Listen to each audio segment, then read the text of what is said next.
मैं सुचिता पाटिल हूँ। मुझे सिकल सेल था, फिर ट्रीटमेंट कराया, फिर उसके बाद मुझे बहुत अच्छा लग रहा है। And thank you to Gaurav Kharia and all the staff. नमस्कार, मेरी बेटी सुचिता पाटिल जिसकी उम्र 15 वर्ष है, सिकल सेल एनीमिया बीमारी से पीड़ित थी। सबसे पहले इसकी बीमारी का पता हमें 5 वर्ष की उम्र में लगा। उसके पश्चात हमने ब्लड ट्रांसफ्यूजन और केयर से, सावधानी से इस बीमारी को निजात पाने की चेष्टा की, किंतु बीमारी लगातार बनी रही और इसका सिलसिला 14 वर्ष की आयु तक चलते रहा। पश्चात में हमें डॉक्टर गौरव खारिया से संपर्क में आए। उन्होंने हमें बताया कि इस बीमारी के लिए अगर परमानेंट निदान चाहिए तो बोन मेरो ट्रांसप्लांटेशन इसका एक निदान है। उसी हिसाब से हमने अपने आप को मानसिक रूप से तैयार किया और बोन मेरो ट्रांसप्लांटेशन के लिए हम अपोलो हॉस्पिटल न्यू दिल्ली आए। यहाँ पे वर्ष 2019 के अक्टूबर माह से हमने अपना ट्रांसप्लांटेशन का जो उपचार चालू किया, जो कि लगातार मई तक चलता रहा। सबसे पहले बेटी को कीमोथेरेपी और रेडिएशन के द्वारा इलाज दिया गया। पश्चात बोन मेरो ट्रांसप्लांटेशन 7 जनवरी 2020 को किया गया और पोस्ट बोन मेरो ट्रांसप्लांटेशन का भी उपचार यहाँ पे लगातार चलते रहा। और इसमें ध्यान देने योग्य बात यह है कि लॉकडाउन और कोरोना जैसी महामारी के चलते हुए भी हमारे को अपोलो हॉस्पिटल में समुचित और लगातार उपचार मिलते रहा बिना किसी रुकावट के। आज जबकि हम लोग 8 महीने के उपचार के पश्चात में हम काफ़ी प्रसन्नता के साथ में ये कह सकते हैं कि मेरी बेटी का सिकल सेल से समुचित निदान हो चुका है। अभी जिस तरह की रिपोर्ट्स कैमेरिज्म के तहत आई है, उसमें सिकल सेल पूरी तरह से गायब हो चुका है। इस पूरी प्रक्रिया के दौरान जो हमें अपोलो हॉस्पिटल के डॉक्टर्स का और स्टाफ का सहयोग मिला, उसका मैं हृदय से बहुत बहुत आभारी हूँ। साथ में सभी नमस्ते, मैं डॉक्टर गौरव खारिया।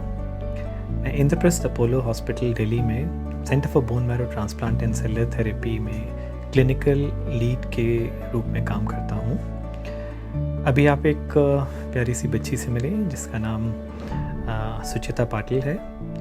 इस बच्ची ने और इनके पिताजी ने आपको बताया कि ये किस परेशानी से यहाँ पर आए थे और इनका क्या इलाज हुआ और अब बच्ची किस स्थिति में है। इसी कंटिन्यूशन में मैं आपको बताना चाहूँगा, सुचिता हमारे पास सिकल सेल एनीमिया की बीमारी लेकर आई थी। सुचिता जब हमारे पास में आई, इसकी उम्र करीब 13 साल थी।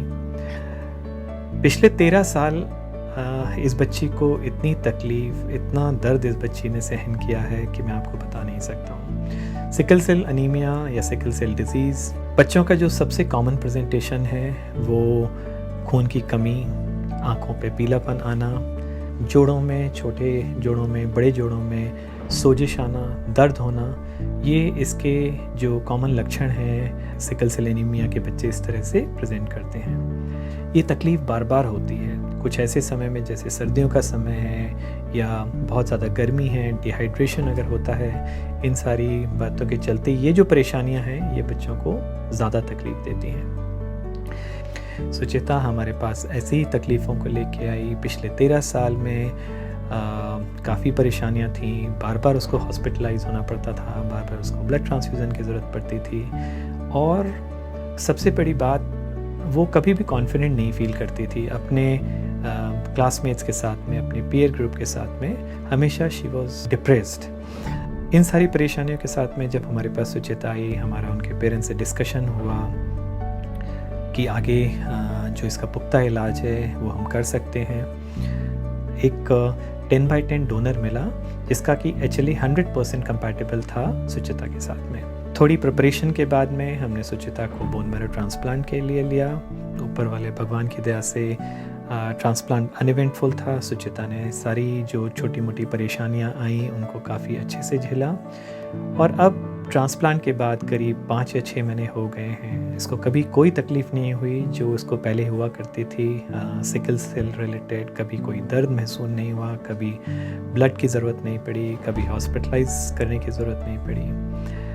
सुचिता भी कुछ दवाइयों पे है जो कि बोन मैरो ट्रांसप्लांट के बाद में हम सारे बच्चों को देते हैं, जो कि अगले 5 से 6 महीने हम और कंटिन्यू करेंगे और इसके बाद में सारी दवाइयाँ जो हैं वो बंद हो जाएगी और सुचिता बाकी बच्चों की तरह अपनी लाइफ जी सकेगी।